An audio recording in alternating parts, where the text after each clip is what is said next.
Đây là một bộ phim kinh dị, vừa ra mắt đã gây chấn động cộng đồng người xem, nhờ vào nội dung cực kỳ đáng sợ, kèm theo những phân cảnh có thể khiến bạn nôn mửa tại rạp. Nếu đang ăn uống, hãy cân nhắc kỹ trước khi xem. Không để các bạn đợi lâu, bắt đầu vào thôi nào. Bộ phim lấy bối cảnh tại một vùng sa mạc hoang vắng ở Ai Cập. Một cặp vợ chồng và 3 đứa con, vừa đi mua sắm và đang vui vẻ trên đường trở về. Vừa bước vào nhà, cô con gái út tên Layla, bỗng phát hiện con chim nuôi trong lòng đã bị ai đó giết chết, máu chảy đầy khắp nơi. Hai vợ chồng nhìn thấy sự việc, gương mặt trở nên căng thẳng, liền đi xuống bên dưới tầng hầm ngôi nhà. Tại đây có đặt một cái quan tài màu đen, với 4 sợi dây nâng xung quanh. Bên trong có một cái xác được quấn vải khắp cơ thể. Khi bà vợ vừa bước đến kiểm tra, bất ngờ nó cử động và giống lên một âm thanh rùng rợn. Một sợi dây nâng bỗng bị bung ra, khiến phần đầu nhọn bay thẳng về phía ông chồng, xuyên qua cổ họng khiến ông ta chết ngay lập tức. Bà vợ run rẩy nhìn cỗ quan tài trước mắt, chờ đợi cho một điều kinh hoàng sắp sửa xảy ra. Chuyển cảnh một thời gian sau, câu chuyện xoay quanh cặp vợ chồng Charlie và Larissa. Bọn họ có 2 người con, lần lượt là cậu con trai Sebastian cùng cô con gái nhỏ Katy. Cả hai đều là những đứa trẻ hoạt bát và lanh lợi. Hai vợ chồng trước đây sống ở Mỹ, nhưng vì công việc làm phóng viên, nên Charlie phải tạm đưa gia đình đến Ai Cập một thời gian. Cô vợ Larissa đang mang thai, chuẩn bị chào đón một thành viên mới.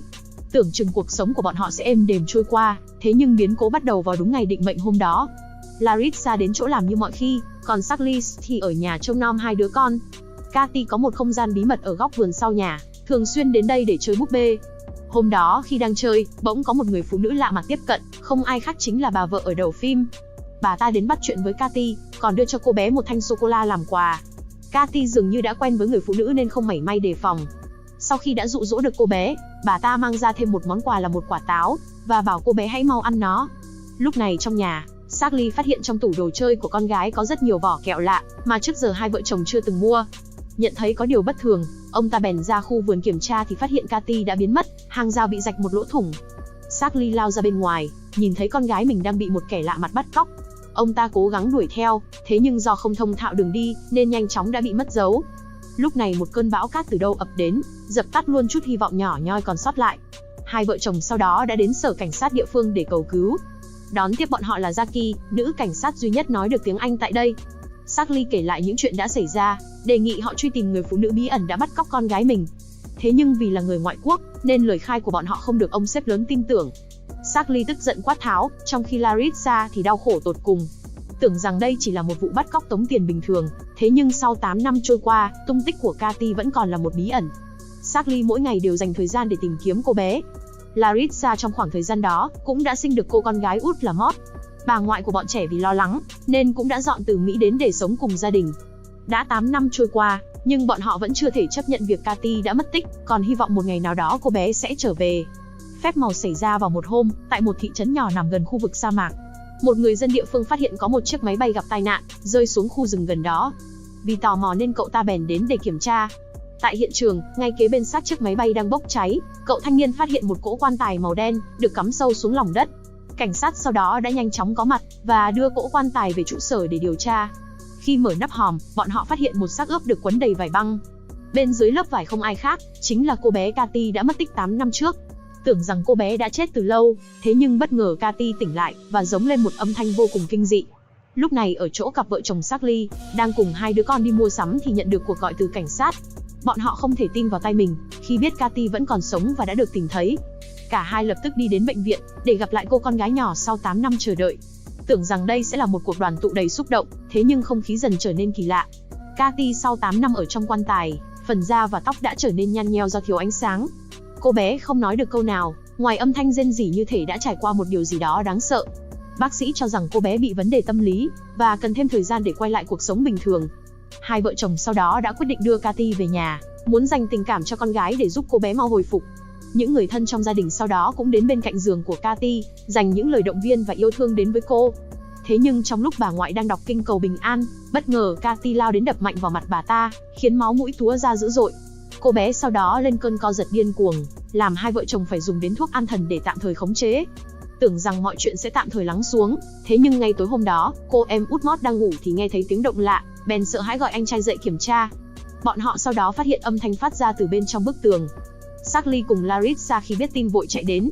Khi đi vào nhà kho phía sau bức tường, cả hai kinh hãi khi thấy Katy đang trốn ở đó, tay còn cầm một con bọ cạp sống cho vào miệng ăn ngấu nghiến. Sáng hôm sau, trên đường chở hai đứa con đến trường, Charlie phát hiện trước cửa nhà tụ tập rất nhiều chó sói, điều mà chưa từng xảy ra trước đây. Trong khi đó ở nhà, Larissa cùng bà ngoại đang vệ sinh cá nhân cho Cathy. Khi đang cố cắt phần móng chân cho cô bé, Larissa vì dùng lực quá mạnh, đã vô tình khiến một phần da bị rách toạc ra. Điều kỳ lạ là Cathy vẫn không hề có phản ứng gì. Charlie nghe tiếng hét của vợ vội chạy đến, nhưng phát hiện Cathy đã đi đâu mất. Ông ta đi khắp nhà tìm kiếm, thì nhìn thấy máu trước cửa phòng tắm. Vừa bước vào, Charlie kinh hãi khi chứng kiến Cathy đang ngồi trên máy giặt, tự tay cầm thanh sắt đâm vào phần chân bị rách của mình. Hai vợ chồng sau đó đưa cô bé về phòng để băng bó vết thương. Charlie đề nghị cho Cathy đến bệnh viện để điều trị tâm lý. Tuy nhiên Larissa phản đối và bảo rằng tự tay cô có thể chăm lo cho con gái của mình. Charlie sau đó quay lại chỗ phòng tắm, thì phát hiện bên dưới chỗ bánh xe lăn của Cathy có vướng một mảnh vải băng nhàu nát. Khi đem đi kiểm tra, ông ta đọc được trên đó có viết những ký tự kỳ lạ, dường như là một ngôn ngữ cổ xưa nào đó. Vì muốn điều tra rõ vụ việc, Charlie ngày hôm sau đã mang những ký tự này đến gặp một ông giáo sư, người dạy môn lịch sử ở trường đại học để nhờ giúp đỡ. Sau khi xem qua những bức ảnh, giáo sư cho rằng đây là ngôn ngữ Ai Cập cổ đại, thứ được cho là đã xuất hiện trước cả Chúa Giêsu. Tuy nhiên ông ta cần vài ngày nghiên cứu để có thể đọc được ý nghĩa của nó. Tối hôm đó ở nhà, Charlie đến bên cạnh giường Cathy để ngồi tâm sự. Nhìn thấy con gái gương mặt tiều tụy sau những gì đã trải qua, khiến ông ta không thể chịu được mà liên tục xin lỗi. Đột nhiên Cathy liên tục nghiến răng, như thể đang cố ra một tín hiệu nào đó. Charlie nhận ra cô bé đang dùng mã mo để liên lạc, bèn ghi lại những âm thanh đó vào giấy. Sau một lúc mày mò, cuối cùng ông ta đã giải mã được thứ mà Cathy đang cố truyền đạt, chính là danh tính của một người nào đó tên Layla. Nghĩ rằng cái tên này có liên quan đến vụ mất tích của cô bé, Charlie sau đó đã liên lạc với nữ cảnh sát Jackie lần trước, để nhờ cô ta giúp đỡ. Tuy nhiên chỉ với một cái tên, bọn họ hoàn toàn không thể xác định được Layla rốt cuộc là ai. Jackie gợi ý nên tìm thêm thông tin, có thể đó là hàng xóm của Cathy năm xưa, hoặc cũng có thể là bạn của cô bé. Charlie sau đó đã lục lại đống đồ cũ của Cathy, để tìm xem có manh mối nào liên quan đến người tên Layla hay không. Ông ta không biết rằng lúc này, cô con gái út mót đang gặp nguy hiểm. Cô bé đi ngang qua phòng Cathy, thì nghe thấy tiếng ai đó đang hát bên trong. Vừa bước đến gần, bỗng Cathy bất ngờ cất giọng, bảo rằng muốn cho cô bé một bất ngờ thú vị. Khi Mót vừa tiến sát đến cửa, một cái lưỡi dài từ dưới khe cửa thò ra, liếm lấy ngón chân của cô bé. Mót sợ hãi định bỏ chạy, nhưng ngay lập tức liền bị thứ gì đó giữ chặt lấy cơ thể, từ từ nâng lên không trung. Trong khi đó, Charlie sau một lúc tìm kiếm, cuối cùng đã phát hiện ra một lá thư bí ẩn. Người gửi là bạn học năm xưa của Cathy, tỏ vẻ đau buồn khi biết tin cô bé mất tích. Bên dưới lá thư còn để lại chữ ký, chính là Layla Khalil. Sau khi biết được thông tin, nữ cảnh sát Jackie đã nhanh chóng vào cuộc điều tra, và biết được địa chỉ nơi lá thư được gửi, chính là tại một ngôi nhà nằm giữa vùng sa mạc cách đây 80 dặm. Trong khi đó ở chỗ ông giáo sư, sau khi tìm hiểu về loại ngôn ngữ cổ, được viết trên những mảnh vải băng, cuối cùng biết được nó có liên quan đến Nasmaran Ian, một thực thể cổ xưa trong văn hóa người Ai Cập. Nó được cho là kẻ thích phá hủy gia đình, khiến cha mẹ ruồng bỏ con cái, anh em trở thành kẻ thù của nhau. Nó sẽ không dừng lại, cho đến khi chứng kiến cảnh các thành viên trong gia đình tự tay tàn sát lẫn nhau. Thực thể này từng là nỗi ám ảnh, nhưng vào khoảng 2000 năm trước công nguyên, nó đã đột ngột biến mất không chút dấu vết, cũng không còn bất kỳ thông tin nào cho đến tận ngày nay. Nhiều người cho rằng Nasmaran Ian đã bị phong ấn, và được chôn xuống bên dưới lòng đất. Trong khi đó về phía nữ cảnh sát Jackie, đã một mình đi đến địa chỉ nhà của Layla, cũng chính là nơi của gia đình ở đầu phim. Jackie tiến vào bên trong, nhìn thấy ngôi nhà không có ai. Bước xuống tầng hầm, cô bàng hoàng khi chứng kiến một không gian tối tăm, cùng với những dụng cụ cho một nghi lễ quái dị nào đó. Jackie sau đó rời khỏi tầng hầm, định gọi người đến hỗ trợ. Thế nhưng bỗng phát hiện có ai đó đang đứng đằng sau tấm rèm. Vừa tiến lại gần, bất ngờ người phụ nữ ở đầu phim cầm dao lao đến, khiến Jackie không còn cách nào phải bóp cò. Lúc này cô con gái Layla cũng vừa trở về, nhìn thấy cảnh tượng thì liền lập tức bỏ chạy.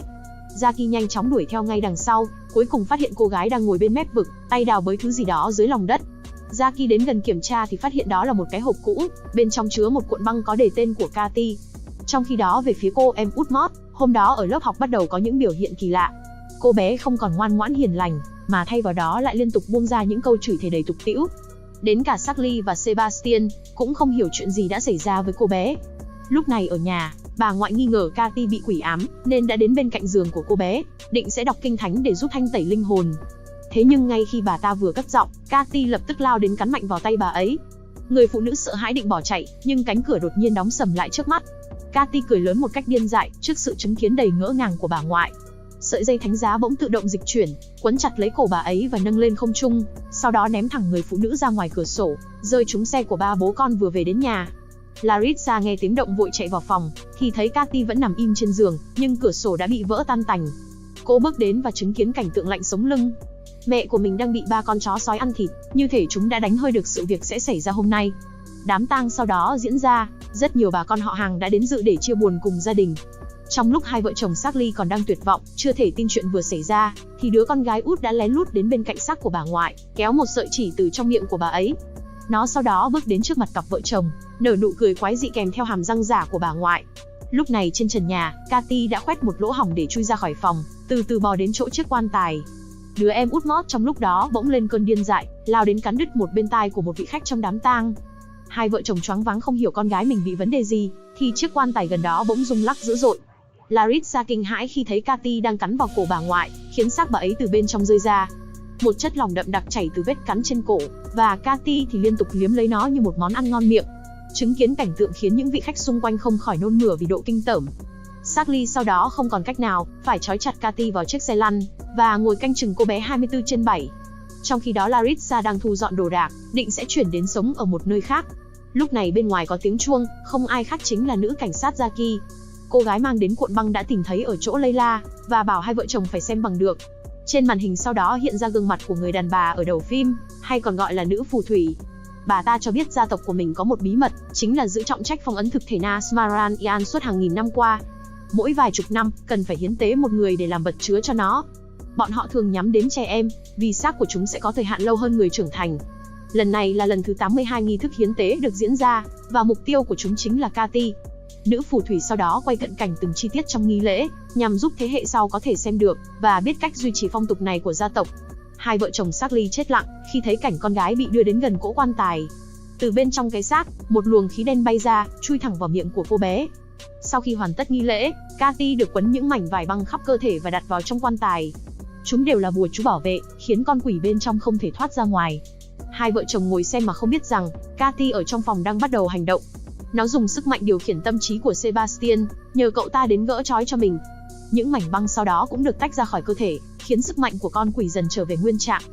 Nghe tiếng động, ba người dưới phòng khách bèn chạy lên, thì chứng kiến một cảnh tượng rùng rợn. Cathy đã hoàn toàn hóa thành quỷ. Nó bất ngờ lao đến tấn công Charlie, cắn mạnh vào da mặt của ông ta. Hai người phụ nữ chạy đến can ngăn cũng bị nó đánh bay khỏi đó. Larissa cố tìm cách cứu nguy cho chồng, nhưng liền bị con quỷ nhốt lại trong phòng. Bà ta sau đó bị chính cậu con trai Sebastian đang bị điều khiển truy sát. Lúc này ở chỗ Jackie, bị té xuống cầu thang vừa mơ màng tỉnh lại, thì thấy xác của bà ngoại đang đứng ngay trước mắt. Từ trong miệng bà ta, một con bọ cạp bất ngờ lao ra chui thẳng vào miệng cô gái. Jackie kinh hãi cố lấy nó ra khỏi người của mình. Nhưng con bọ cạp đã đâm thẳng cái đuôi nhọn vào cổ họng của cô gái, và khoét một lỗ trên đó. Lúc này về phía Charlie, đang bị con quỷ hành hạ một cách dã man. Mặc dù bị thương nặng, nhưng ông ta vẫn cố bò lết khỏi đó để tìm sự trợ giúp. Khi đến chỗ cầu thang, Charlie phát hiện nữ cảnh sát Jackie ở gần đó, bèn lôi cô gái vào trong phòng ẩn trốn. Ngay lập tức con quỷ đã đuổi đến ngay phía sau, lao thẳng lên người của Charlie. Thế nhưng tất cả điều này đã nằm trong tính toán của người đàn ông. Trong lúc hai bên đang giằng co, Jackie ở trong góc phòng bắt đầu đọc những câu bùa chú, bắt chước theo những gì nữ phù thủy làm trong đoạn băng. Ngay lập tức nghi thức được kích hoạt, khiến linh hồn con quỷ trong người Cathy bay thẳng vào miệng Charlie. Thì ra ngay từ đầu, ông ta đã lên kế hoạch sẽ làm vật hy sinh để cứu con gái. Nghi thức thành công và con quỷ đã một lần nữa bị phong ấn. Cuối phim nhiều tháng sau, Cathy đã dần trở lại bình thường. Charlie thì bị niêm phong tạm thời trong cỗ quan tài. Mỗi ngày hai cha con đều giao tiếp với nhau bằng mã mo. Nhìn thấy ba đứa con vui vẻ bên cạnh nhau, Larissa cũng phần nào bớt lo lắng. Tưởng rằng mọi chuyện sẽ kết thúc tại đây, nhưng trong đầu người phụ nữ vẫn còn một kế hoạch chưa thực hiện. Chuyển cảnh tại nhà giam của sở cảnh sát, nơi nữ phù thủy đang bị giam giữ vì những tội ác mà mình đã gây ra. Hôm đó có một người đặc biệt ghé thăm, không ai khác chính là Larissa. Nữ phù thủy đứng hình không hiểu chuyện gì, thì bất ngờ một nhân vật khác xuất hiện, còn khiến bà ta khiếp đảm hơn. Chính là nữ cảnh sát Jackie, cùng với Charlie đang ngồi trên xe lăn. Thì ra bọn họ không muốn ngồi im chịu đựng, mà đã lên kế hoạch để trả con quỷ về chính chủ nhân của nó. Đây cũng là phân cảnh kết thúc bộ phim. Bạn có suy nghĩ gì sau khi xem, hãy để lại bình luận bên dưới. Đừng quên nhấn like, đăng ký kênh để không bỏ lỡ những bộ phim hấp dẫn sắp tới. Xin cảm ơn và chào tạm biệt.